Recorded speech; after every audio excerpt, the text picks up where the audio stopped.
A guerra na Ucrânia segue sem previsão de término e já se aproxima de 4 anos.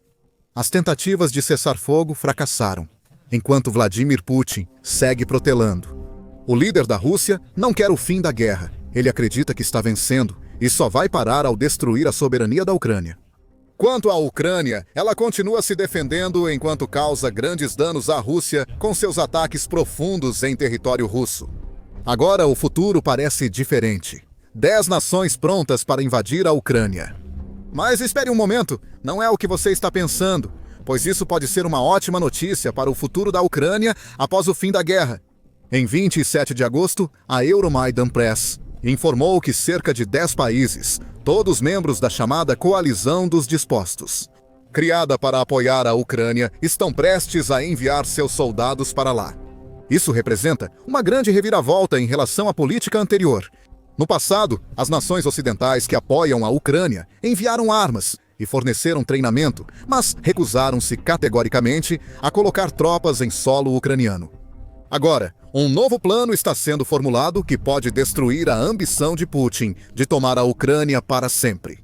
O veículo diz que o plano é um dos vários discutidos por aliados ocidentais da Ucrânia, enquanto buscam como garantir segurança ao país após a guerra. Segundo a Euromaidan Press, o plano terá 3 camadas de defesa, com Ucrânia e parceiros ocidentais atuando juntos para evitar outra invasão como a de Putin em fevereiro de 2022. A primeira camada desse plano já é conhecida: criar uma zona desmilitarizada, ou zona desmilitarizada. De acordo com o Comitê Internacional da Cruz Vermelha, uma zona desmilitarizada é uma área entre 2 países, acordada entre os países envolvidos em uma guerra que não pode ser ocupada para fins militares. Pense nisso como uma zona de amortecimento, que também serve como um sistema de alerta precoce caso algum dos países se torne agressivo. Para retomar a guerra, uma das nações precisaria cruzar a zona desmilitarizada, dando a outra tempo para se preparar, enquanto enfrenta condenação internacional nesse processo. O exemplo mais conhecido de zona desmilitarizada atualmente é o da Coreia do Norte e Coreia do Sul, situado na linha de demarcação criada após a Segunda Guerra Mundial. A zona desmilitarizada se estende por cerca de 240 quilômetros pela Península Coreana. Ela enfrenta mais problemas do que se imagina, pois ações militares de retaliação ocorrem com frequência nessa zona desmilitarizada. Em 23 de agosto, a BBC informou que soldados sul-coreanos dispararam tiros de advertência contra norte-coreanos. Quando esses soldados cruzaram a zona desmilitarizada que separa os 2 estados, os norte-coreanos logo voltaram para seu lado. O incidente mostra que zonas desmilitarizadas são áreas tensas, com frequentes confrontos entre tropas dos 2 lados. Para a Rússia e Ucrânia, uma zona desmilitarizada precisaria ser muito maior que a da Península Coreana. A fronteira dos 2 países tem 2.295 quilômetros, exigindo que qualquer zona desmilitarizada seja grande e demande muitas tropas para manutenção. A Ucrânia também ficará atenta à Bielorrússia, que Putin usou como uma das bases para sua invasão inicial ao território ucraniano. A fronteira entre a Ucrânia e a Bielorrússia tem cerca de 1.083 quilômetros, com o site oficial da Ucrânia, observando que essa fronteira já está marcada por arame farpado e defesas semelhantes. É provável que a Ucrânia também queira criar uma zona desmilitarizada entre ela e a Bielorrússia. Isso significa um compromisso de tropas suficientes para supervisionar mais de 3.200 quilômetros de território de fronteira, se essa primeira camada de defesa for se tornar realidade. Curiosamente, a zona desmilitarizada sugerida entre Rússia e Ucrânia pode diferir de uma zona desmilitarizada tradicional. Em vez de ser ocupada por soldados da Rússia e da Ucrânia em seus respectivos lados, essa primeira camada pode ser controlada por forças de paz de um terceiro país, segundo a Euromaidan Press. O país ainda não foi definido, e Rússia e Ucrânia precisariam concordar sobre quem forneceria as tropas entre eles.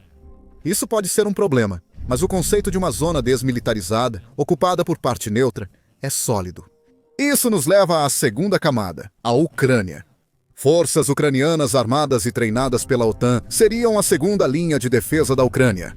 Ou seja, a Ucrânia manteria as mesmas forças armadas criadas para combater a Rússia. Essa segunda camada pode se tornar um grande problema para Putin. Ele frequentemente citou a desmilitarização da Ucrânia como um dos principais objetivos da Rússia na guerra, desde a primeira manhã da sua invasão. O Conselho Atlântico disse em fevereiro que a desmilitarização também fez parte das primeiras e fracassadas negociações de paz realizadas entre a Rússia e a Ucrânia em 2022. Na época, a Rússia pediu que a Ucrânia reduzisse em 95% suas forças armadas. Isso deixaria o país com apenas 50 mil soldados facilmente dominados pela Rússia. Obviamente, a Ucrânia disse não. Agora, a segunda linha de defesa proposta vai contra o que Putin quer ao sugerir que a Ucrânia mantenha um exército permanente, que seja grande e ocidentalizado. Essencialmente, a coalizão dos dispostos está dizendo que algum nível do apoio que seus membros já estão fornecendo à Ucrânia terá que ser mantido como parte de seu novo plano. Na área de treinamento, as forças ucranianas já recebem considerável ajuda ocidental através da Operação Interflex, liderada pelo Reino Unido. Esse programa completou seu terceiro aniversário em junho e já foi responsável pelo treinamento de mais de 56 mil soldados ucranianos até agora. Você pode considerar esse programa um precursor da própria coalizão dos dispostos, já que o treinamento fornecido envolve o Reino Unido trabalhando ao lado de 13 nações parceiras. Isso garante que as tropas da Ucrânia sejam capazes de usar as armas que o Ocidente fornece. Presumivelmente, a segunda camada do novo plano de defesa da coalizão envolverá uma expansão dessa operação. Atualmente, o Reino Unido trabalha junto com Austrália, Dinamarca, Finlândia, Albânia, Estônia, Kosovo, Lituânia, Romênia, Noruega, Suécia, Canadá, Países Baixos e Nova Zelândia para fornecer esse treinamento. Esse programa pode crescer consideravelmente em tempos de paz, talvez se tornando uma espécie de academia pela qual as tropas da Ucrânia seriam ainda mais integradas ao modo de guerra da OTAN. Putin odiaria isso. Ele teria que assistir passivamente ao avanço da influência ocidental da OTAN na cultura militar ucraniana. Esse era justamente o cenário que ele queria evitar, ao exigir a desmilitarização. Considere essa segunda camada uma resposta direta a Putin. A Rússia pode tentar enfraquecer a Ucrânia. A coalizão dos dispostos vai garantir que isso não aconteça, assegurando que as forças armadas da Ucrânia permaneçam fortes o suficiente para defender o país contra a Rússia. Se Putin ordenar que suas forças cruzem a zona desmilitarizada, as duas primeiras camadas de defesa cobrem a ameaça imediata da Rússia. Uma zona desmilitarizada serve como um sistema de alerta precoce. O constante armamento e treinamento das forças armadas da Ucrânia garante que, após uma negociação de paz, o país possa responder rapidamente caso a guerra recomece. Então, existe a terceira linha de defesa. É aqui que acontece a invasão por 10 nações. Segundo a Euromaidan Press, a terceira linha prevê o envio de forças europeias mais profundamente na Ucrânia. Com o apoio logístico fornecido pelos Estados Unidos a esse deslocamento, o Reino Unido lideraria essa implantação, segundo o portal, já que o país já sugeriu enviar caças Eurofighter Typhoon para a Ucrânia, junto com uma brigada de até 5 mil militares. Esses soldados teriam 2 propósitos. Primeiro, eles poderiam apoiar a segunda linha de defesa, fornecendo treinamento contínuo às forças da Ucrânia. Em segundo lugar, essas tropas garantiriam presença contínua da OTAN na Ucrânia como dissuasão à Rússia. Pode ser que a terceira linha de defesa funcione essencialmente como uma forma de contornar as proteções que o artigo 5 da OTAN oferece aos seus membros. Considerando que parece que a Ucrânia não se tornar membro da OTAN é uma das condições da Rússia para a paz, pense da seguinte forma: se a Rússia atacar a Ucrânia e acabar matando membros da Força Europeia de Manutenção da Paz, isso pode ser considerado um ataque direto contra a nação que enviou essas tropas. Isso pode acionar o artigo 5, talvez sim ou não. O simples fato dessa pergunta precisar ser feita já pode dissuadir a Rússia de uma segunda invasão, se Putin decidir que as 2 primeiras camadas de defesa não são suficientes para detê-lo. Não está totalmente claro quais países fornecerão tropas para essa terceira camada. A Euromaidan Press menciona nomes como Reino Unido, Canadá, França e Austrália. Segundo eles, todos poderiam enviar tropas ao oeste da Ucrânia, e 3 dessas 4 nações já integram a Operação Interflex. O mesmo veículo afirma que o presidente da República Tcheca, Petr Pavel, já disse que soldados de seu país poderiam fazer parte das forças de paz na Ucrânia. A Lituânia afirmou estar pronta para enviar soldados à Ucrânia. E lembre-se que Estônia e Letônia também estão dispostas a isso. Segundo o Euromaidan Press, cerca de 10 países querem contribuir para a terceira camada de defesa, e a Ucrânia parece satisfeita com a ideia. O chefe do gabinete do presidente da Ucrânia, Andrei Yermak, já elogiou esse novo plano, observando que ele oferecerá à Ucrânia uma combinação de apoio militar, econômico e político após a guerra na Ucrânia. Ele também menciona que esse sistema de defesa proposto em 3 camadas representa uma reviravolta notável em relação ao rumo que a situação parecia tomar até a primavera passada. A última reunião na Casa Branca foi um ponto de virada em muitos aspectos. Esclareceu passos como garantir segurança e buscar armas dos Estados Unidos da América para a defesa da Ucrânia usando instrumentos financeiros europeus. O Financial Times o menciona dizendo isso. Falando dos Estados Unidos da América, isso nos remete ao papel americano no novo plano de segurança dos 3 países. Uma coisa que se sabe com certeza é que tropas americanas não vão pisar na Ucrânia. O presidente dos Estados Unidos da América, Donald Trump, confirmou isso após reunião em agosto na Casa Branca com o presidente ucraniano, Vladimir Zelensky. Depois, ele afirmou: em segurança, europeus aceitam enviar pessoas ao local. Estamos dispostos a ajudar em algumas coisas, especialmente pelo ar. Trump não explicou o que quis dizer na época. Agora, o papel dos Estados Unidos da América parece mais claro. O Financial Times afirma que os Estados Unidos da América fornecerão inteligência e supervisão no campo de batalha como parte da nova estratégia em camadas. Segundo o veículo, os Estados Unidos da América vão participar diretamente de um escudo de defesa aérea europeu para a Ucrânia. É aí que entra a menção do Reino Unido sobre o envio de caças Eurofighter Typhoon para a Ucrânia. Esses caças têm origem claramente europeia e possuem um poder aéreo impressionante, capaz de atingir velocidades de até 2.500 km por hora e com um alcance de cerca de 2.900 km. Esses caças são ideais para patrulhar os céus da Ucrânia e oferecer uma resposta rápida a qualquer ameaça aérea que a Rússia possa apresentar. No entanto, eles, assim como praticamente todos os caças da infraestrutura da OTAN, dependem da inteligência dos Estados Unidos para alcançar todo o seu potencial. Esse é o papel que os Estados Unidos vão desempenhar nessa nova estratégia de defesa. Eles serão uma espécie de coordenador, garantindo que os recursos europeus enviados à Ucrânia cumpram seu objetivo de evitar outra invasão russa, caso haja um acordo de paz. O Financial Times ouviu 4 autoridades ligadas ao tema para obter mais detalhes.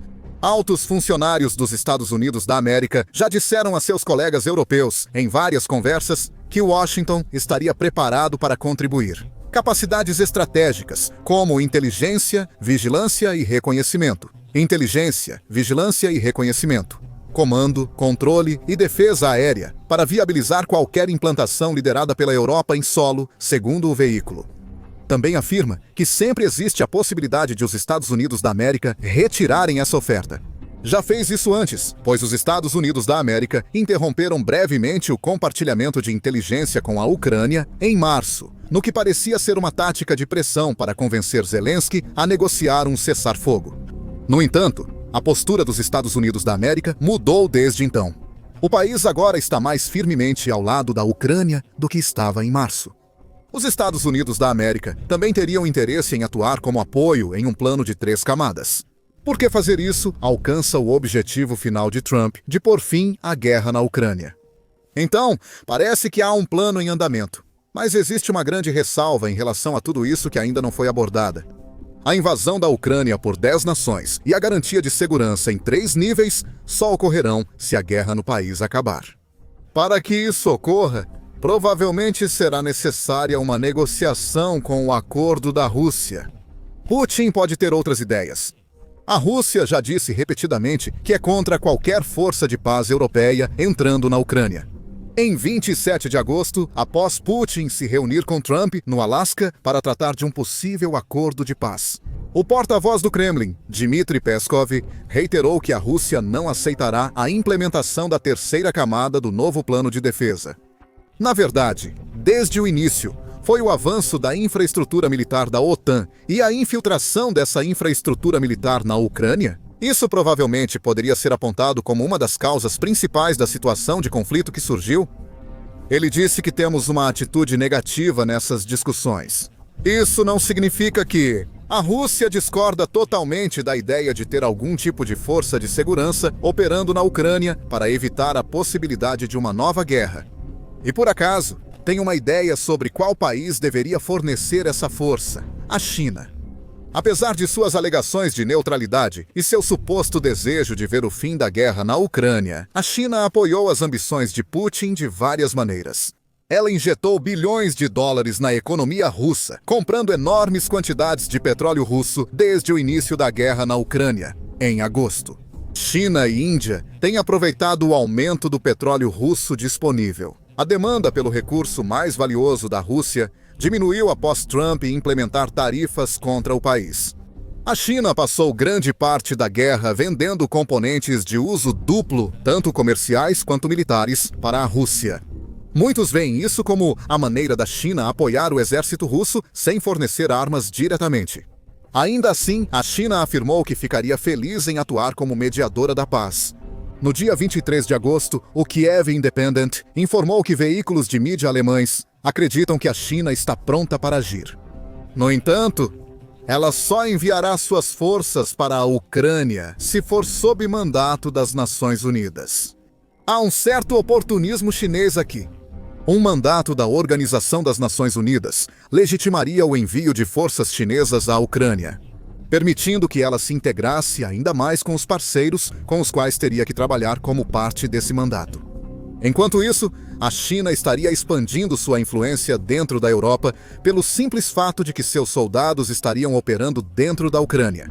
A Rússia ficaria encantada, é claro.